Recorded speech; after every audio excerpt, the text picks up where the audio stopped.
Bodoland today live news बे समाव मोनसे बिग ब्रेकिं निउज लानानै फैबाय। बे समाव मोनसे बिग ब्रेकिं निउज लानानै फैदों। आसामाव 24 घन्टायाव 22 सुबुंनि देहायाव कोविड-19 पजिटिव मोननाय जाबाय। आलु बेपारी मंगु साहानिनि देहायाव कोविड-19 पजिटिव मोननायनि उनाव सोमोन्दोआव फैनाय गासै 15 सुबुंनियाव मैया पजिटिव मोननाय जायो। लोगो लोगो गुवाहाटी नोगोरमानि पानसि बाजार, पान बाजार आरो पल्टन बाजाराव थासारिया गिथावनासिन जायो। थाबोनाय सुबुंफोरखौ चेन्नाइनिफ्राय लाबोनायनि उनाव दिनै आरोबाव गोदानै 7 सुबुंनाव पजिटिभ मोननाय जादों।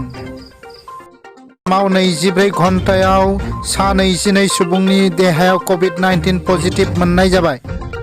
आलु बेपारी मंगु साहानिनि देहायाव कोविड-19 पजिटिव मोननायनि उनाव सोमोन्दोआव फैनाय गासै 15 सुबुंनियाव मैया पजिटिव मोननाय जायो। लोगो लोगो गुवाहाटी नोगोरमानि पानसि बाजार, पान बाजार आरो पल्टन बाजाराव थासारिया गिथावनासिन जायो। थाबोनाय सुबुंफोरखौ चेन्नाइनिफ्राय लाबोनायनि उनाव दिनै आरोबाव गोदानै 7 सुबुंनाव पजिटिभ मोननाय जादों।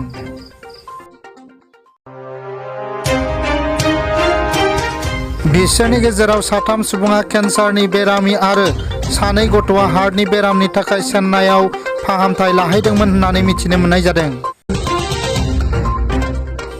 आथिखालाव पानसि बाजाराव आलु बेपारी मंगु साहानिजों सोमोन्दोआव फैनाय सुबुंफोरखौ संदाननो नाजाबाय थानाय जादों होननानै मिथिनो मोननाय जादों। गुवाहाटी नोगोरमानि पानसि बाजार, पान बाजार, पल्टन बाजार ओनसोलफोराव गोबां पजिटिभ मोनबावनायनि आसा खालामनाय जादों।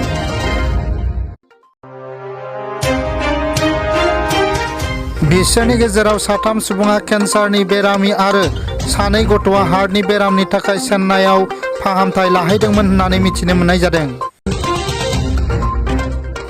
आथिखालाव पानसि बाजाराव आलु बेपारी मंगु साहानिजों सोमोन्दोआव फैनाय सुबुंफोरखौ संदाननो नाजाबाय थानाय जादों होननानै मिथिनो मोननाय जादों।